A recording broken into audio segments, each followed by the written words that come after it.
Australia has been planning to kill your personal freedom for years. Today I'm going to tell you what they've been working on and how you can escape the Australian nightmare. Australia has undergone some recent, not so positive changes that led to a mass exodus of Australians into a lot of developing countries located in Southeast Asia, as well as Africa and Latin America. Today I'm going to fill you in on some of Australia's biggest challenges and how you can overcome these challenges successfully. Killing personal freedom is a worldwide phenomenon. In fact, it is a new phenomenon that has been initiated since the past crisis. One of the biggest implementations the Australian government is working on right now, they're thinking about this, they are working on it. How soon it will be implemented is yet to be determined, but they are considering citizenship-based taxation, which could put tons of pressure on overseas Australians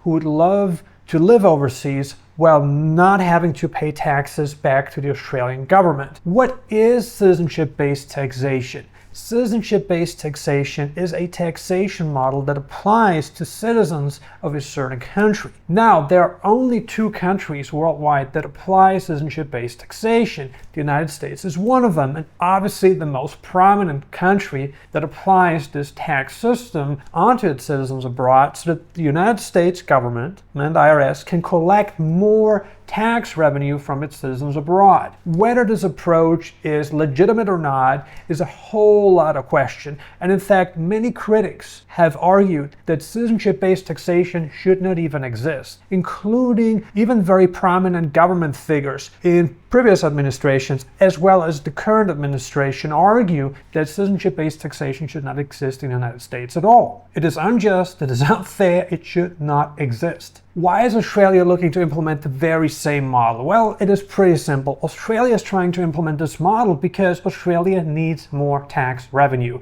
And since so many Australians are living abroad, it is crazy that the Australian government is missing out on so much tax revenue. And a lot of Australians abroad, especially those living in emerging countries, do not pay taxes to the emerging countries they're living in. And they're also not paying taxes back to the Australian government. So nobody's gaining here. I mean, no government is gaining here, and Australia is a very powerful country too, and they want to implement this system to raise tax revenues. So the citizenship-based taxation is really a big fear that many Australians are living with right now, especially those abroad, because if you're living in Australia, if you're a tax resident of Australia, the citizenship-based taxation doesn't really bother you at all because you're based in Australia, you live in Australia, you work in Australia, you do everything that you do in Australia, so it doesn't really bother you because you're in the country, you're utilizing the infrastructure, the education system, the healthcare. So for you it's fine, but for Australians abroad who have no access to these amenities, to these systems, paying taxes back to the Australian government may not make sense at all. So Australia is really looking to kill personal freedom because with a 30% corporate tax rate, Australia is one of the highest taxed countries for corporations in the entire world. 30% is not exactly a bargain. If you want to retain corporate profits, you're looking at a very high corporate tax rate. And this corporate tax rate of 30% is higher than in EU countries, right? It is higher than in the US, it is higher than in most countries worldwide, making Australia one of the least attractive countries to start a business in. So what do a lot of Australians do? Well, they move their business abroad. If you have some kind of digital business, you're not really forced to have it in Australia, right? If you don't live there, let's say your clients are not from Australia, you have clients from North America, you potentially have some from Australia, but you no longer live in Australia, why on earth would you have your company incorporated and situated in Australia where you pay 30% in corporate taxes? Doesn't make sense at all. So a lot of people would go to either low tax countries or tax havens for corporations. Let me give you some examples here of corporate tax havens that exist outside Australia. Bahamas, Bahrain, Belize, Bermuda, British Virgin Islands is another one. The Cayman Islands, the Isle of Man located in the UK, Vanuatu not too far away from Australia, and of course there are a couple more as well. So technically you could set up your business in a tax haven, avoiding corporate taxes altogether, because in a tax haven you pay 0% corporate taxes. Now if you don't want to set yourself up in a tax haven, potentially you have a small business with small profit, maybe you want to go with a low tax tax country because oftentimes it's cheaper to set up and also maintain a corporation in a low tax country than a tax haven. Tax havens have typically much higher setup costs, making it worthwhile for businesses with medium to large profits. So if you have a business with a medium or large profit, by all means go into a tax haven where you don't pay any taxes at all. Then there are low corporate tax countries. There are some in Europe. Hungary has currently a corporate tax rate of 9%. Andorra is sitting at 10%. Bosnia and Herzegovina at 10% as well. Bulgaria, probably one of the most prominent countries, not only for low corporate taxes, but also low personal income taxes, where you really only pay a corporate tax rate of 10%. That's the maximum. Of course, you also have deductions that further allow you to reduce the tax burden that incurs while your company resides in the EU country of Bulgaria. Paraguay, a country that we back heavily, also offers a low corporate tax rate of just 10%. It's pretty easy to set up a company here. You don't have to spend thousands and thousands of dollars to set up a Paraguayan corporation. Now, there is more bureaucracy involved here, no question about that, but it is a low tax country with a relatively relaxed rule. Qatar is another country with a low corporate tax rate in the Middle East, a place worth considering for entrepreneurs and investors located in the Middle East. Another reason why the Australian government is trying to kill your personal freedom is because of the very high personal income tax rates. Before we talked about the corporate tax rate sitting at 30% and how that's just too much for a lot of businesses. It's very difficult to make a profit in business. Most of the times governments only participate when you make a profit. They want to take their fair share, they believe, and when you make a loss, nobody wants to participate in your losses. This is a very typical picture that we see across the entire world, not just Australia. When it comes to personal income tax rates in Australia, you're looking to pay anywhere from 0 to 45% in personal income tax rates. And of course, Australia applies progressive personal income taxation. So, meaning, depending on the income tax bracket you fall into, you will be charged a different tax rate than other people. Now, there are a lot of countries worldwide with a very low personal income tax rate. What is considered a low personal income tax rate for Australians looking to move out of Australia? I would say anything less than 15% would be considered low. Obviously not a tax haven. Those are classified at 10%.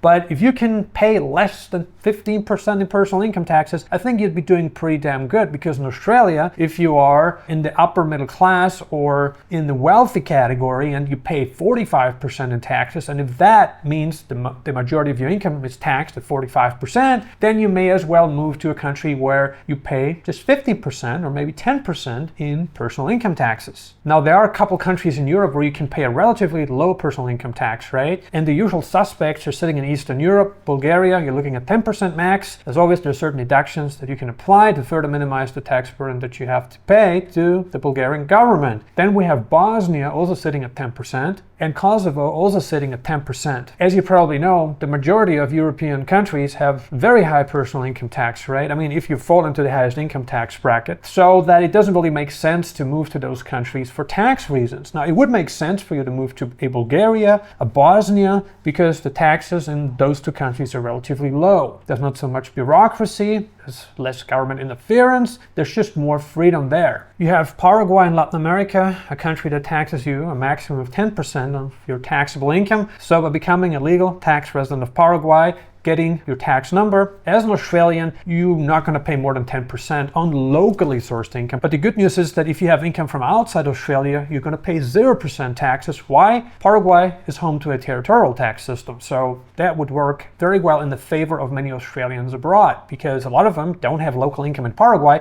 They have external income from other countries, and so they wouldn't be taxed at all. Panama is not a country. You can become a tax resident of Panama, while locally sourced income is taxed in Panama at a much higher rate than in Paraguay. But if you have, say, your tax residency in Panama and you have income from outside of Panama, again, as an Australian, you're not going to pay taxes on your foreign sourced income as a legal tax resident of Panama. Now, the territorial tax system that Paraguay and Panama both embrace is actually quite rare. There are not a lot of countries in the world that offer this kind of system. If you lived in Thailand, you know, pre-crisis, you could have brought in your offshore income, your pension, your retirement income, and it was not taxed. Now, if you want to bring money with you into Thailand, you're going to have to pay taxes. They changed that law recently. So for an Australian abroad looking to get out of the crazy tax system while still living in a country with good climate. Paraguay and Panama are fantastic options. Costa Rica is another option you can consider. Very relaxed tax system there. Another reason why Australia's elite is killing your personal freedom is because of the cost of living. The cost of living in Australia is out of control. Like, there's so many components to this statement that it would take us more than an hour to address all of them. But as a rule of thumb, if you live in Sydney, Australia, 100,000 Australian dollars isn't that much anymore.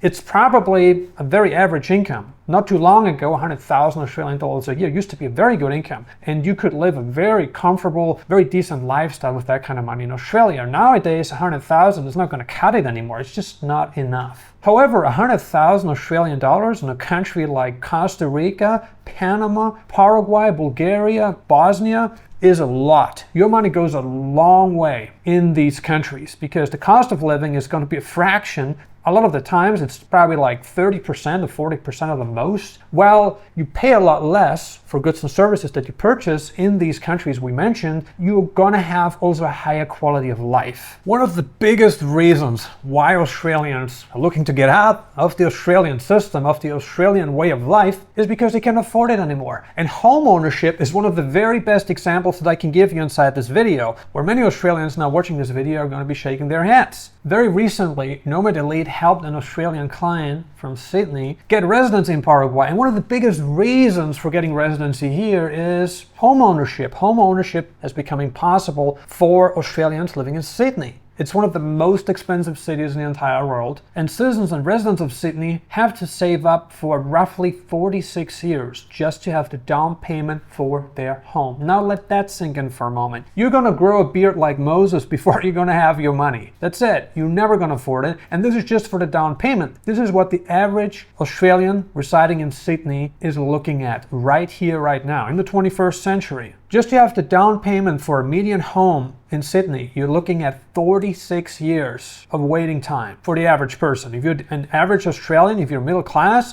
you're going to have to save up about 46 years just to have the down payment. And if you want to be able to pay for the whole thing, you're going to spend centuries. It's not going to happen. Melbourne and Brisbane, also in a very similar but not so brutal situation. Citizens and residents of these two cities have to save up roughly 21 years for the down payment of a median home. Perth and Darwin are the most affordable cities in Australia. Residents and citizens of Perth have to save up roughly 12 years to have the down payment for a median home. Citizens of Darwin are looking at 11 years. Home ownership remains a distant dream for many Australians residing in Australia in the 21st century. It is no longer feasible. It's become impossible. Another reason why the Australian authorities are looking to kill your personal freedom is because of the currently implemented green energy policies that are draining household budgets across Australia, including all the major metropolitans. Now, there are arguments that expediting the fourth industrial revolution, which is driven by green energy policies, will create new jobs in the Western Hemisphere. Whether this is really happening is yet to be determined, and whether the figures justify the policies being implemented at the moment in time will also be revealed in the future. They want to reduce the carbon footprint, create jobs, and strengthen the local economy. So there are some good points here. And no matter what opinion you have on green energy policies, and that's totally fine, but there are some things happening that are certainly very concerning to the average Australian. Last but not least, Australia is looking to kill your personal freedom because of the recent authoritarian actions taken during the past crisis. I don't have to explain too much about this. You have lived in Australia, or if you were an Australian abroad looking to get back into the country, or an Australian at home looking to get out of the country, you know exactly what I'm talking about. The Australian authorities implemented some very extreme measures during the past crisis that left a lot of Australians scratching their heads, wondering whether Australia is still a place of freedom or not. Now, a lot of Australians have left since the past crisis. However, a lot of Australians decided to stay for certain reasons, hoping that Australia would become once again the country it used to be. Now, if you're tired of government overreach, if you're tired of the policies that were implemented in the past, and possibly you're also tired of the current policies being implemented to fully execute a 2030 agenda, if that's you, if you want to get out of Australia, maybe you have some online income, you have a pension, you're retired, you're an investor, you're an entrepreneur, doesn't matter, you want to get out of Australia, really consider these countries we addressed in this video. Consider a Bulgaria, consider a Bosnia, consider a Panama, consider a Paraguay, potentially a Costa Rica, where you have way lower taxes, a higher quality of life, and less government control. If you're interested in relocating to one of these countries and would like to get my personal input, please book a consultation with me now. Go to nomadelite.com, schedule your call with me, and I look forward to consulting you on the best possible options for your individual situation. Thank you so much for watching Nomad Elite. I truly appreciate your attendance, and I look forward to seeing you on the next video.